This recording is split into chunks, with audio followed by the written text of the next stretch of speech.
का हमारे YouTube channel PG chemistry by Ajay Veer में हार्दिक स्वागत है। आप सभी YouTube पर पिछली वीडियो देखने के लिए इस चैनल को सब्सक्राइब करें, बेल आइकन प्रेस करें ताकि लेटेस्ट वीडियो की नोटिफिकेशन आप सभी को मिलती रहे और प्ले लिस्ट में जाके आप सभी इस चैनल की प्ले लिस्ट में पड़ी हुई पिछली वीडियोज देख सकें। हम आप लोगों के समक्ष एक एग्ज़ाम क्लियर सीरीज लेके आ रहे हैं। इससे पहले इस सीरीज की 2 वीडियोज आप लोग पढ़ चुके हैं, जिसमें ऑर्गेनिक केमिस्ट्री के लगभग सभी यौगिकों के सूत्र आप लोगों ने पढ़े थे। हैलोफॉर्म अभिक्रिया पढ़ी थी जो कि नेम रिएक्शन थी, और नेम रिएक्शंस में ही आगे बढ़ते हैं। आज के क्लास में हम लोग कुछ और नेम रिएक्शन पढ़ेंगे। हैलोफॉर्म नेम रिएक्शन जो थी वो हेलो एल्केन हेलो एरेन चैप्टर से रिलेटेड थी, और इसी चैप्टर से रिलेटेड और भी नेम रिएक्शंस हम बताने जा रहे हैं जो कि महत्वपूर्ण हैं, इम्पॉर्टेंट हैं बोर्ड एग्ज़ाम के लिए। और हैलोफॉर्म अभिक्रिया तो बहुत ही वेरी मोस्ट इम्पॉर्टेंट है। आप सभी इसे नोट करके और अवश्य याद कर लें। आज के जो रिएक्शनें हैं वो भी बहुत ही इम्पॉर्टेंट हैं, उनको भी लिख करके याद कर लें। आइए शुरू करते हैं। तो पहली रिएक्शन है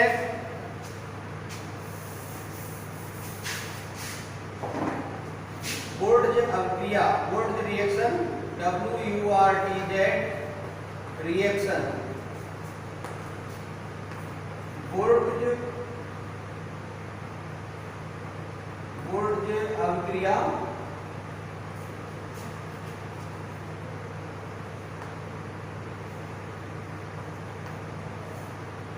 तो वुर्ट्ज अभिक्रिया क्या है इसको समझ लेना है। इससे पहले फर्स्ट ईयर में आप सभी इसको पढ़ चुके हो, और चूंकि हेलो एल्केन हेलो एरीन आपके सिलेबस में है, इसलिए ये अभिक्रिया भी आप सभी के सिलेबस में हो रहेगी। तो वुर्ट्ज अभिक्रिया में क्या है, शुष्क ईथर की उपस्थिति में जब एल्किल हैलाइड, 2 एल्किल हैलाइड के अणु सोडियम के साथ अभिक्रिया करते हैं तो एल्केन बनता है, इसे वुर्ट्ज अभिक्रिया कहते हैं। देखिए इसकी कॉमन रिएक्शन लिखनी है। पहले RX + 2Na + XR बन जाएगा RR + 2NaX। तो इस तरह से 2NaX निकल जाएगा और RR बन जाएगा। जो RR बना है इसे हम एल्केन कहेंगे। तो ये जो है 2NaX सोडियम हैलाइड है और ये एल्केन है, इसको एल्केन लिख देंगे। ये सोडियम हैलाइड है, सोडियम हैलाइड। अब देखिए यहाँ लिख देंगे जहां R बराबर है CH3 C2H5 C3H7 यानी मेथिल ग्रुप, एथिल ग्रुप और प्रोपिल ग्रुप, तथा X बराबर है Cl Br अथवा I। तो Cl Br I यहाँ पे कोई भी हैलोजन लिख सकते हैं।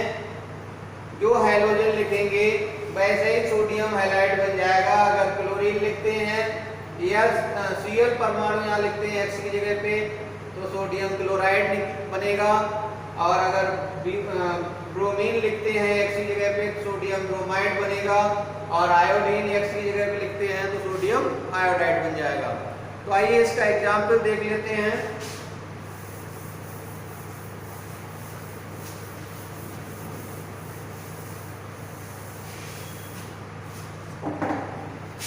एग्जाम्पल में आप सभी समझ लें, CH3Cl मेथिल क्लोराइड जो कि हेलो एल्केन है और 2Na के साथ रिएक्शन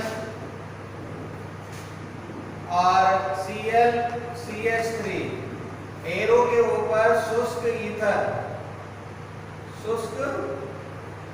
ईथर पहले वाले रिएक्शन में भी एरो के ऊपर शुष्क ईथर लिखेंगे और इस रिएक्शन में भी शुष्क ईथर लिखेंगे, तो बन जाएगा 2NaCl प्लस CH3CH3। तो इस तरह से देखिए ये H इस तरफ भी लिख सकते हैं क्योंकि बॉन्ड कार्बन कार्बन के बीच में बनना है, तो CH3CH3 या फिर हम इसे C2H6 लिख सकते हैं। तो इस तरह से ये एग्जाम्पल हो गया आप सभी का के लिए। एक एग्जाम्पल हम और बता दे रहे हैं।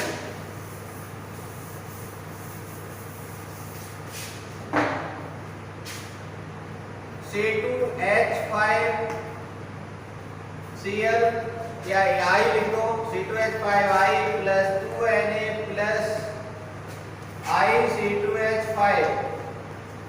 अब देखिए शुष्क ईथर यहां लिख देंगे, शुष्क ईथर।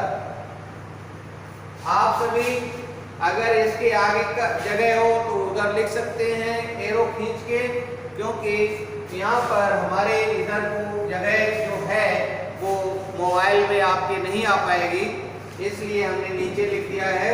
तो C2H5 और C2H5 या फिर हम इसे लिख सकते हैं C4H10 ब्यूटेन, इसका नाम है ब्यूटेन,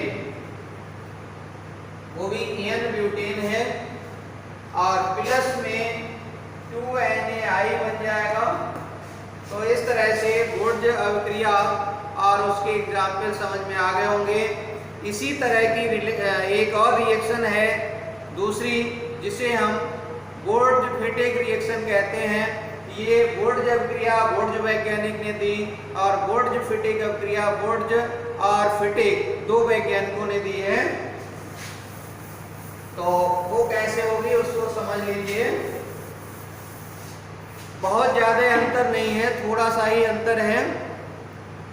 जब एक एल्किल हैलाइड अणु और दूसरा एरिल हैलाइड अणु सोडियम के साथ शुष्क ईथर की उपस्थिति में अभिक्रिया करते हैं, तो ये अभिक्रिया वोल्ज-फिटिक अभिक्रिया कहलाती है और इस अभिक्रिया में एल्किल बेंजीन बनता है। तो देखिए दोबारा भी हम इसको समझ सकते हैं। जब एक एल्किल हैलाइड और दूसरा एरिल हैलाइड सोडियम के साथ शुष्क ईथर की उपस्थिति में अभिक्रिया करता है, तो इस अभिक्रिया में मुख्य उत्पाद के रूप में एल्किल बेंजीन बनता है और ये अभिक्रिया वोल्ज-फिटिक अभिक्रिया कहलाती है। तो देख लीजिए RX plus 2Na plus XR dash शुष्क ईथर की उपस्थिति है, तो बनेगा RR डैश प्लस 2NaX, जहां R बराबर है CH3 C2H5 C3H7 और R डैश बराबर है C6H5। तो R डैश C6H5 है और R बराबर है CH3 C2H5 या C3H7। तो R की जगह पे हम इनमें से कोई मान रख सकते हैं और R डैश की जगह पे C6H5 रख सकते हैं। तो एग्जाम्पल हमारे पास आ जाएंगे। देखिए कौन कौन से एग्जाम्पल हो सकते हैं इसके लिए।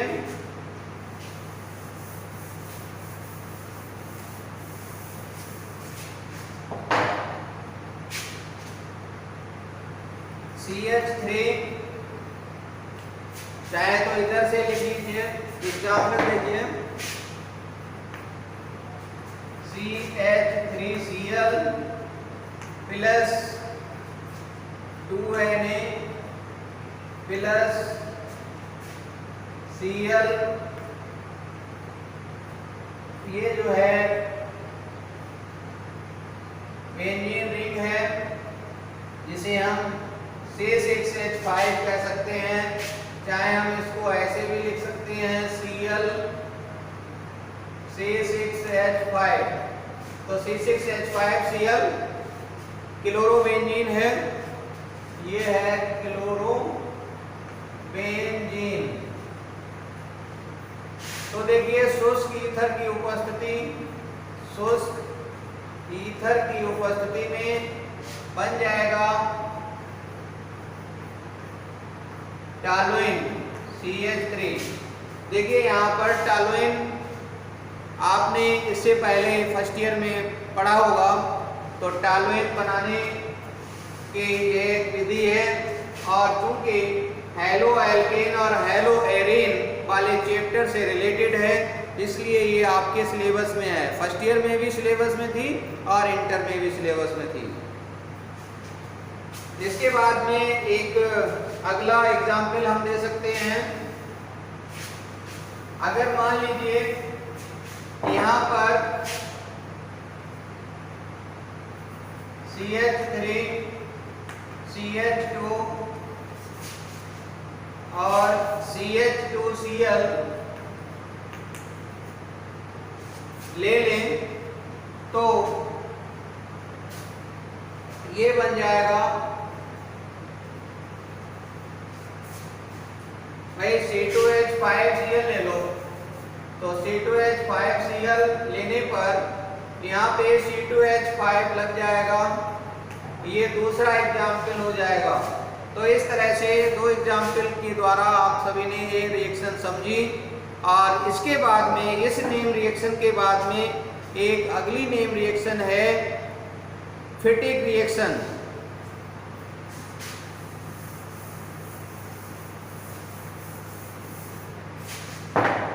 तो फिटिक रिएक्शन क्या है? फिटिक रिएक्शन, फिटिक अभिक्रिया,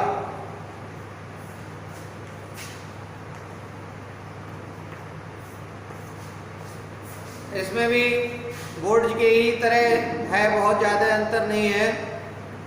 जब एरिल हैलाइड के ईथरीय विलयन की क्रिया सोडियम के साथ कराई जाती है तो डाइफेनिल बनता है और ये अभिक्रिया फिटिक अभिक्रिया कहलाती है। क्योंकि फिटिक वैज्ञानिक ने ये अभिक्रिया दी थी, यानी जब दो एरिल हैलाइड के अणु सोडियम के साथ अभिक्रिया करते हैं ईथर के विलयन में तो डाइफेनिल बनता है और ये अभिक्रिया फिटिक अभिक्रिया कहलाती है। तो इसको देख सकते हैं।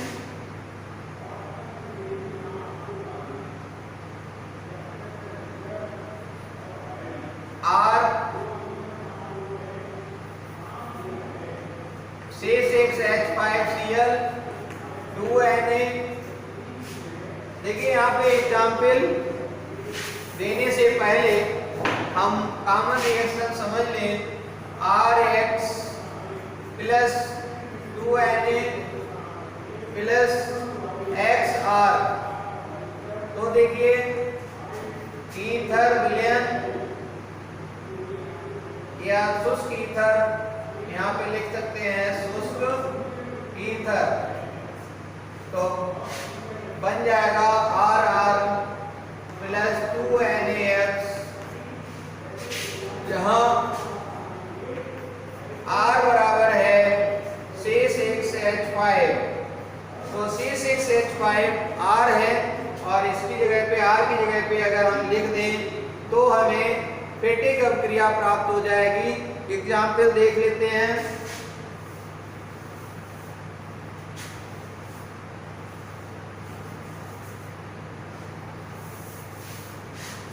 देखिए एग्जाम्पल में C6H5, अगर हम C6H5 ना लिखें तो यहाँ बेंजीन रिंग बना सकते हैं। इस तरह से एक यहाँ बना दें,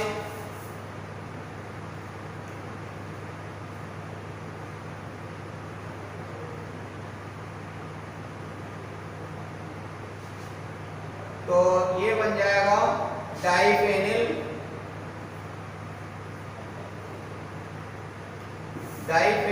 इस टाइप से हम बना सकते हैं। एक बेंजीन रिंग ये और एक बेंजीन रिंग ये, तो ये बन गया डाइफेनिल। और इस तरह से ये एग्जाम्पल भी कंप्लीट होता है। आज के इस क्लास में यही 3 नेम रिएक्शन पढ़नी थी और शेष नेम रिएक्शन अगले क्लास में लेकर आएंगे। और आज के इस क्लास में इतना ही। नमस्कार।